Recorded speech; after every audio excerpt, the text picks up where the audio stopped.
Assalamualaikum warahmatullahi wabarakatuh. Um, I would like to continue our BioMEMS lecture on the fourth chapter, which is about the overview of BioMEMS applications.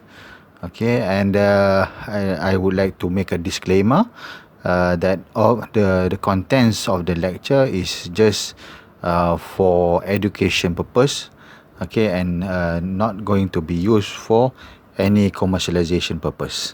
The second slide is just about an overview for the overview topics. Okay, MEMS use microsize components, okay, such as sensors, transducers, actuators, and electronic devices, okay, to sense which can represent all of the human senses, such as smell, feeling, sight, okay, hearing, taste, okay, and also to make something happen. Okay, this is for actuation, and this can be used for many type of applications. Okay, for instance, for aerospace, agriculture, environmental, and for our interest, it can be used for medical applications. Okay, so currently we can find all these MEMS, pressure sensors, in blood pressure monitoring systems, okay, infusion pumps, catheters, okay, and even can be invasive, such as for intracranial probes. For example, okay, the MEMS initial sensor used for airbag deployment also can be used in rate responsive pacemakers. This slides tells us about the possible applications. For instance, for detection, we can say now we have this COVID-19 virus, okay, analysis, okay, diagnosis, therapeutics, and drug delivery, and for cell culture. So there are also many possibility of new imaging technologies, okay, for the application of BioMEMS, okay. But for medical, okay, we can say it may be a subset of this, So I hope that we can be open for maybe entire new type of applications of BioMEMS. We can make a conclusion here is where BioMEMS is the application of MEMS technology in the field of biomedical and health sciences. We can also expand it to other biological applications, but for our study or for our topics, okay, we just confine it to biomedical and health sciences applications. Okay. It is not limited to, but BioMEMS has applications in the field of microfluidics. Okay, for instance, biochips, DNA chips, biomedical lab on chip, smart drug delivery, microsurgical tools. Okay, it can has any other type of applications. Okay, but the thing that we have to consider always in producing or fabricating BioMEMS is that it should be low cost, okay, reliable, and reproducible, okay, because like if okay in normal class, okay, for normal class, I would like to emphasize these three qualities of more oftenly, okay, because as a future graduate student of biomedical engineering, okay, the things that you should contribute, okay, to the company, especially if you work in a R&D department, is that how you're going to make sure that, okay, your design, okay, can produce a low cost product, okay, which is reliable. Means that, okay, if let's say you can detect this amount of like for instance substances, okay, it should be there, okay, it's reliable. People find that, okay, your work is truthful, okay, and then it always reproduce the same results. Okay, so these three qualities are the most important characteristics, okay, that should be that that a product should have. Okay, this slide, okay, slide number 5, discusses about the pumps, okay, valves and channels. Okay, so you have to remember that there is no perfect pumps or valves, okay, and it is usually is a mechanical actuation, okay, but this relates to our topic because we are discussing about BioMEMS, so it should have a mechanical component. Okay, and for valves, okay, it has 4 types of valves. Okay, the A is a restriction perpendicular to flow. Okay, B restriction parallel to flow. C combination of A and B, or maybe you can manipulate the phase changes. Okay, for slide 6, okay, this shows how a micro valve works. It uses suspended heater, okay, to control the the amount of liquid volume. Okay, so you can see there's an inlet of the liquid and also the outlet.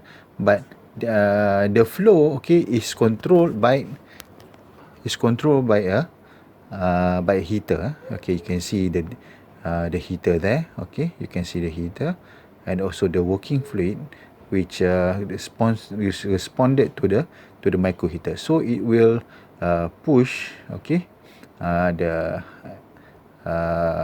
diaphragm, okay, the diaphragm which is made maybe from a parallel membrane, okay, and also the silicon rubber membrane, so it will push.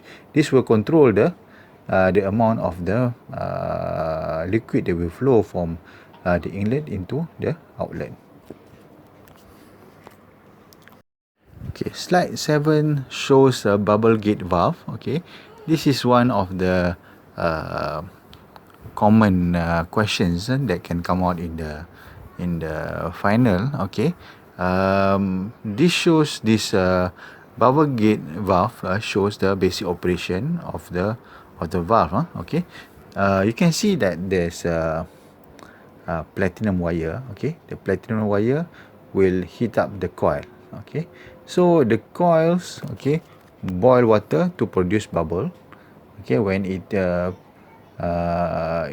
there's a bubble, okay, this bubble will push the cross. Okay, will push the cross arms and force it away from the main channel. Okay, so the bubble generated on the other side of the valves, okay, will close the gate valve. So you have to when you answer the question, maybe you have to show the differences of the coils, okay, and where does it operate. Okay, and this usually used to control the drug deliver. Slide 8 shows an example of magnetic valve. Okay, usually I won't ask this questions, okay, but I hope that you can have a look on the design. Okay, we can see that it has a membrane. Okay, it has a inlet, okay, and outlet. Okay, and then it uses the inductor. Okay, and this can be used to control the amount of liquid that you want to control. Okay, it can be attached to glass motherboard and it function modularly. For the 9th slide, it shows pump types. It can be valve and also valveless. Okay, for valve, okay, this is some example of it, but not limited to. Okay, piezoelectric valve, thermopneumatic valve, and electrostatic valve. For valveless, we have electrohydrodynamic, diffuser, okay, electroosmotic, and maybe bubble. Okay, so down there's an example for a pump. Okay, so there's 2 type of mode that we can have for this type of pump. Okay, where supply mode, okay, the liquid will be okay, like pump into, okay, and then for the pump mode, okay, there's a pressure on the pump. Okay, so it will supply it will pump not supply, okay, it will we will pump the liquid that which is interested. So slide number 10, okay, shows another example of pump, okay, at the microfluidics level. These are the differentiation between the mechanical pump type and also the acoustic, which is a microfluidic. Okay, for mechanical it is for volume. Okay, it works with the volume. Okay, no fluid contact. It's generic, means that it can be used by many companies. Okay, the patent had already expired maybe. Okay, so the innovation in the blister pouch, soft valving. However, it has some disadvantages. For instance, difficult to miniaturize, okay, and also difficult to multiplex. For acoustic, it's L2, okay, no fluidic contact, still at the R&D, okay, but there's a few generic type of it, okay, doesn't really soft valving yet, okay. I uses zinc oxide technology, but okay, because it is very active, right, being researched into, so there are many what I call future application, okay, in using MEMS, okay, for further miniaturization. Slide 11 also, okay, continues on the same issues, okay. So if questions come out, maybe about the advantage of mechanical, or maybe the acoustic, or osmotic, centrifugal, okay, the differences. So you need to know all the points there, okay. So okay, it has this lactose osmotic, okay, have a fluid contact, okay, still under development, but however maybe it's not generic, okay, it may soft valving. If you are planning to move it, is okay, but if you're planning to mix it, okay, maybe you have some trouble, okay. So there are many parameters which influence the propulsion forces, okay. High voltage source is not convenient for this application, okay. So it is good for BioMEMS, better for high throughput screening and also smaller samples. Okay, for centrifugal, okay, however, it doesn't involve fluid contact, okay. It's already established, okay. So it is generic, okay. So there's a few alternative of it, okay. In this system, is soft valving very good, excellent, okay. Widest dynamic range, okay. Simple and inexpensive CD player for drive, for example, okay. So it uses if I hope you still remember your artificial organ, how is centrifugal VAD works, so it works some sort like that, okay.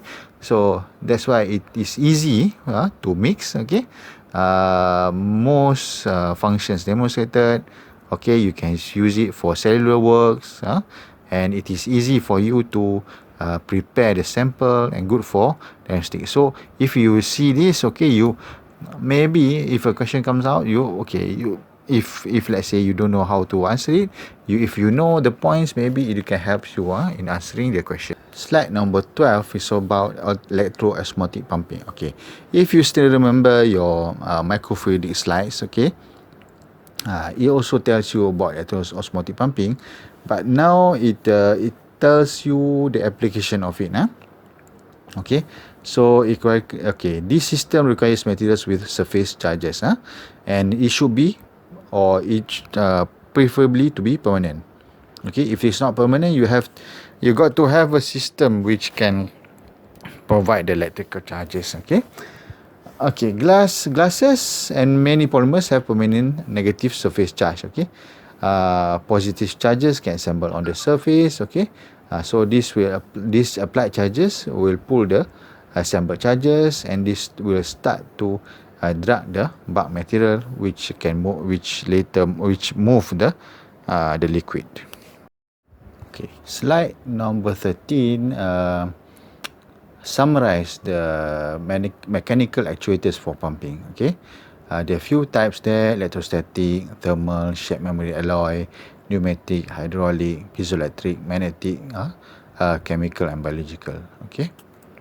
Slide 14, okay, shows one type of micro mixers. It's just like your typical fan, okay, but like I told you, okay, sometimes a good design could be a simple design. Okay, a simple design can be a good design. Okay, so this is it works by mixing the liquid which flows, okay, directly on it, directly towards it. Okay, there's another one is the recirculating micro mixer. Okay, the recirculating micro mixer can be passive or active, but we can see that, okay, maybe for the active mixer that you can see in the example, okay, that looks like a fan, it may need some maybe some extra power. Okay, depends. Okay, it can be also passive, but let's say it is active. Okay, maybe you need some sort like a other power. Okay, power to actuate it. Slide number 15 and 16 can be read together. Okay, okay. Slide number 15, okay, shows about the electrohydrodynamic mixing. So you apply the electrical and also the hydro. Okay, the hydrodynamic concept to mix the liquid. So you have two types of liquid here. Okay, first of all, you see the what they call the structure of it. Okay, first of all, okay, you can see that you have upper electrode and lower electrode. Okay, and it is made from two types of material. Okay, you have a glass and also the microfluidic channel, which is made from edge silicon. So here you have two types of liquid, which has a different conductivity. Okay, you have a sigma 1 and also sigma 2. So from here, by manipulating the electrodes, okay, the charges, okay, so you can mix these two liquid samples, with different conductivities. Slide 16 tells you how the actual mechanism. Okay, the one that I explained, okay, in slide 15 is more I use layman terms, okay, to explain what happens there. Okay, so in slide 16 it tells you what actually happened there. Okay, surface charges are induced at the interface. Okay, these external electrical fields make the induced charge move. Okay, moving charges produce the shear force, and the liquids are moving along with the induced charges and being mixed. And there you have the mixture. Okay, slide 17, okay, shows the application of a gel electrophoresis.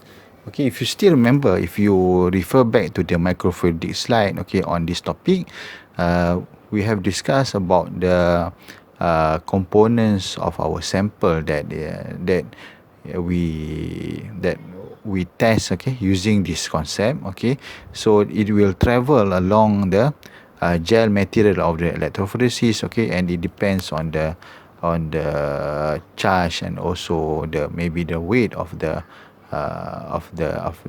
components. Okay, so you can see that it stops. Some of it captured by the gel, some, okay, travel, okay, unhindered, and some even just stuck in the beginning of the sampling. Okay, slide 18. Okay, nothing much. It just shows you the design of the microfluidic chips for that use the electro-osmotic concepts. Okay, so you can see that it has a micro channel, it has a reservoir. Okay, the channel is small, as small as 100 micrometers. Okay, slide 19 is interesting. Okay, it shows you how we would fabricate a microfluidic chip. Okay, first of all, okay, you have your substrate there. which is usually made either from glass or silicon. Okay, so here you use the principle of photolithography. You use the photoresist, you apply photoresist coating, you have a mask, okay, they have your pattern exposed, develop. After that, you etch the glass, okay, and then you have to and then you remove your photoresist, okay, and after that, okay, you etch it, okay, you etch using typical wafer microfabrication processes, okay. Then you do the electroplating, okay, metal mold tool, is electroform, okay, on the master wafer, okay, and then the mold tool is separated from the master. You have your metal electroform there, okay. The plastic is molded or embossed using mold tool, yeah, okay. Slide 20, okay, shows you the microfluidic chip, okay. So this is the final product, okay. So you apply the plastic cover layer, okay, and then this is how does it look, the completed lab cut device and also the packaging involved. Okay, for slide number 21, okay, it tells you how does it operate, how does electrophoresis mechanism operates, okay. It used to separate charged particles on basis of size and charge, remember this, okay. If you study back your microfluidics, okay, you please relate it to the size and charge of the sample, of the particles, okay. So the electrical fields here will be applied across the gel material, and then slow large particle, okay, move through the gel, and it can separate using by high resolution, because if you refer to the slide, slide number 17, okay, this shows how the resolution, okay. So different components should have you can differentiate between all these components, okay. Slide 22 shows the channel layout, okay. I know usually, okay, for my questions, okay, I don't really particularly very concerned about the actual size, okay, but please take notes on the please appreciate what type of size does he use, so you can see that the thick line, okay, the thick line, okay, are 240 micron across, okay. The double T injector is used, okay. The injection volume is very small, 100 picoliters, okay. Injection to detection distance is like 5 centimeters. You can see it, okay, at in the design, okay. So this channel layout, we show you how does it really works. The final slides, okay, is about the fabrication of electrophoresis, okay. We have seen the layout, okay. We have seen the principle, the basic principle, okay. So now we look at the fabrication of the electrophoresis device, okay. Okay, so for examination purposes, okay, please differentiate